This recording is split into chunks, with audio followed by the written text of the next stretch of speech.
Very good evening to the organizer of the conference. My name is chemist Dr.Pravina. I'm from University Malaysia Sabah. Today, I'm going to present a pilot study of our big research wing called PESMAL. So this pilot study entitled Pesticide Knowledge, Safety Practice, Exposure Symptoms among the farm workers in Kundasang Sabah.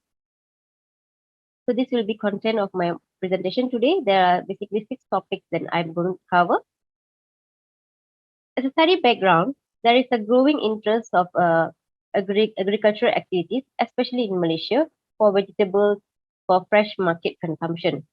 In Sabah also, vegetable production industry is dominated 80% by the small farms, which is approximately less than 2 acres of size, with 2 categories of vegetables, namely the lowland and highland. Other 20% of the industries that is dominate in Sabah is actually tourism. So in Sabah, the largest highland vegetable growing area is located within Kundasang. Kundasang is a city in the district of Ranau, which is about 93 kilometers away from the capital city of Kota Kinabalu. 80% of the economic activities in Kundasang population are vegetable farming, with estimation of 285 active farming families. Meaning to say, the farmers are actually conduct farming in among their family members in their own land. So since they are doing the farming in their own land, they also can be categorized as the self-employed workers. Others could be a small medium industries too. So because they are not monitored by any authority or any top management or any management team, they have higher likelihood of being involved in work-related accidents or developing occupational illness or to under monitoring or even under reporting of the occupational disease. Due to potential effect of pesticide, most countries have developed laws and regulations to encourage safe pesticide use. Likewise, in Malaysia, we have Pesticide Act 1974 and OSH Act 1994 to govern this. However, underreporting is something that we cannot avoid, especially among the self-employed workers. Hence, work-related accidents, ill health, and incidents which are commonly occurring among the self-employed workers are not really taken into account like the actual numbers. The basic problem lies is in the inadequacy of awareness and safe work practices, lack of information on pesticide hazard, and perception of attitude regarding the risk, based on what has been said by the past researchers. In Malaysia, among all the industries, agriculture industry ranked the second leading economic sectors after the manufacturing. At the same time, agriculture industry also ranked the third in the number of occupational poisoning cases confirmed in the country. Likewise, in Sabah too, agriculture is the key economic driving factor and reported high incidence of occupational poisoning. Like I said before, other key economic driving factors in Sabah are tourism, construction, and also manufacturing. So, because agriculture is one of the main economic activity and also one of the industry that is prone for occupational poisoning and accident, it's very crucial to understand the knowledge of pesticide and safe practices among the users, so that the users are aware on the safe use and the safe practice during pesticide handling to avoid any occupational poisoning. It is vital for us to identify the exposure situation and knowledge gaps among the farmers, as well as to provide valuable information for educational and policy recommendation. Hence, this study was undertaken to meet these 3 research objectives, which is to determine the knowledge and attitude on pesticide use among the farmers. Second, assess farmers' practice regarding the hygiene, storage, handling, and disposal of pesticides. Thirdly, to evaluate the protective measures taken by farmers, including the personal protective equipment adoption. As for a literature review, in Malaysia, we have 2 kind of agricultural activities. One is industrial crops, another one is food crops. Industrial crops refers to large estates managed by big corporations, while food crops refers to vegetable, fruits, root crops, and grain crops associated with small holding or small medium industries, usually managed by individual farmers or farming families. Farmers are at high risk of exposure to pesticides through contact with pesticide residue on treated crops, unsafe handling, storage, and disposal practices, poor maintenance of spraying equipment, and also lack of protective equipment or failure to use the equipment properly. On the other hand, Less educated farmers may be hampered in their ability to understand the hazard warnings on pesticide labels, how to avoid exposure, and how to follow recommended safety and application guidelines. Illiteracy and lack of knowledge on pesticide was among the top most barriers for adoption of self-protective behaviors by farmers, as reported by the past researchers, especially in the use of protective equipment. Higher level of education gives pesticide users a better access to information and more knowledge of the risk associated with pesticide and how to avoid exposure. Hence, this study was undertaken to address these factors among the farmers in Kundasang, and the gap in these factors is identified to further formulate an interventional study. This is my research method. This is the one group cross-sectional study conducted among 30 farmers in Kampung Pinau, Kundasang. Because this is a pilot study, we only recruited 30 farmers. Conveniently, the study was conducted in September 2022 among one of our health promotion activity in this Kundasang. The such instrument used was a questionnaire, which inclusive of 4 parts: personal and occupational background, knowledge and awareness, safe work practice, as well as self-reported health symptoms. The study was conducted in Kundasang. The map shows is the map of Sabah, which looks like a dog head, and this Kundasang is like at the eyes of the face. So I circled it round and they showed in the red color arrow that is the Kundasang city in the Sabah. It is actually a highland elevation of 2,000 meters above sea level, one of the coolest places in Sabah with temperature dropping to 13 degrees C at night. Kundasang populations are mainly vegetable farmers with 3,020 hectares of area on vegetable farming. This is the process of data collection. Before we go to the site, we actually sought permission from the village head. And once we get the permission, we visited the village, conducted the survey among farming families, and with their permission, we also visited their farm to perform some site inspection and workplace work practice observation. After that, the survey data and the observation data is entered and analyzed, and based on the findings, we are actually scaling up for an interventional study. So these are my results. On average, the respondents aged about 44 years old. Most of them, more than half were male, 53.6% were male and 46.4% were female.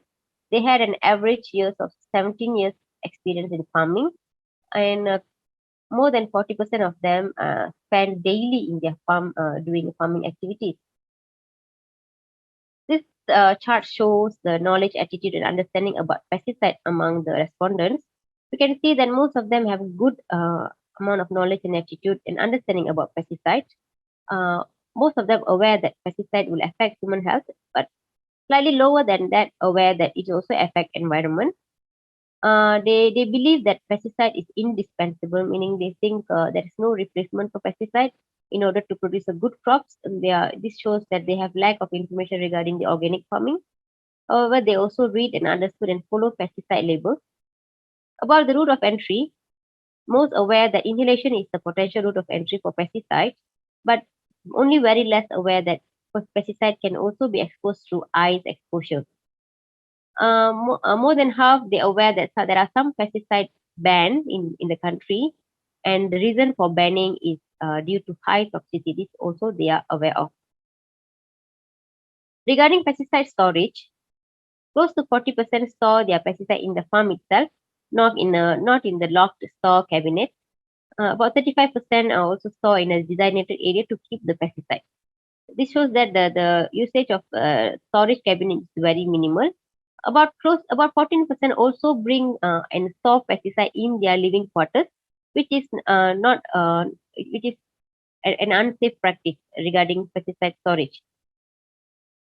About disposal, the unused leftover pesticide, mostly they said they only mix needed amount of pesticide, meaning that they avoid pesticide wastage. However, should there be any excess, they will apply on other crops. Sadly, none have reported that they're going to dispose the excess pesticide to hazardous waste collection site. Either they apply on the crops or they dispose in the field itself. Disposing in sewer is also not a practice, but disposing in hazardous waste collection site is not a practice at all. Next is disposing the pesticide container. Majority reported that they will either insert it on farm or bury it in the farm. Only very low number dispose it through the hazardous waste collection site, which supposed to be the correct practice. About all pesticide stocks, mostly they will only buy the needed amount, but should there be any stock left out after the expiry date, they will either dispose it in the field.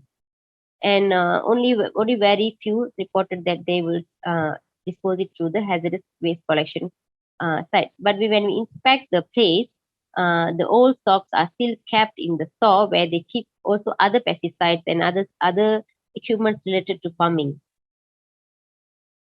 Regarding pesticide PPE usage, regarding the personal protective equipment usage, the most common PPE is hat, probably to protect them from the climate.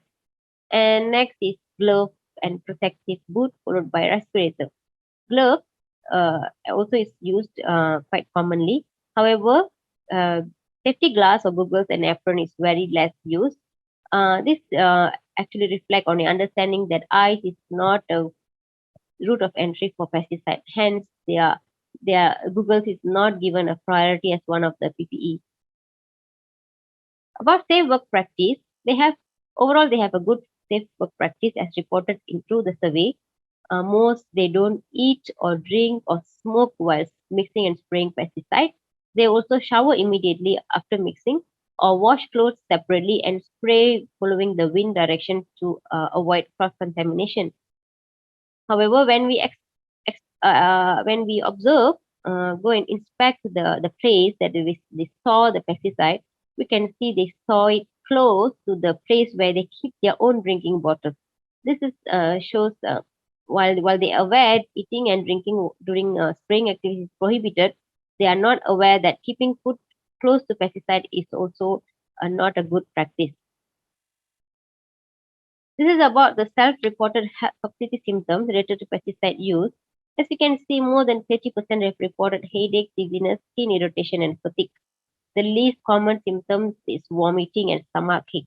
This shows that inhalation and dermal exposure is the most common route, while ingestion is the least occurring.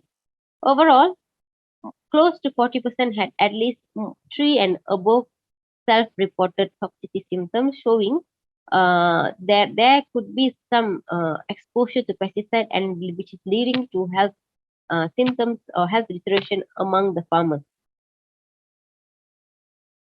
About factors determining the safe work practice, in our study overall, we have found two main factors that is influencing the adoption of safe work practice. The first one is knowledge and attitude. As the knowledge improves, the safe work practice also improves. However, the senior farmers with more years of farming, they tend to be avoiding a safe work practice, or they tend to take risks regarding pesticide use.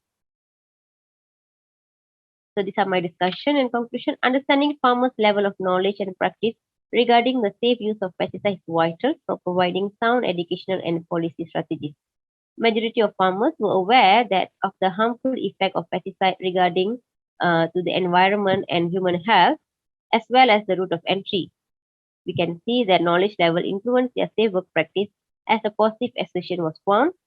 The safe work practice also inversely related to the years of farming. This indicates that although farmers may know the hazard of pesticides very well, they may often adopt risky behavior due to experience and I know it attitude. Among the practice investigated, the farmers' storage and disposal practice of pesticide and its container is worrying, especially incinerating and burying pesticide container on the farm, disposing old pesticide stock in the field, and applying leftover pesticide on other crops is something that we need to pay attention to. This demonstrates that the farmers are lacking in knowledge in storing of pesticide and safe disposal techniques. Some respondents also reported that they only mix the amount of pesticide needed and they deliver leftover solution to hazardous waste collection site for disposal, both of which are good options for reducing the hazards of pesticide. However, the number is very less. A formal training on the safe use of pesticide, which includes handling, storage, and disposal, should be conducted, and finding of this study is used as a baseline to develop our training module for farm workers. These are some of my references, and thank you.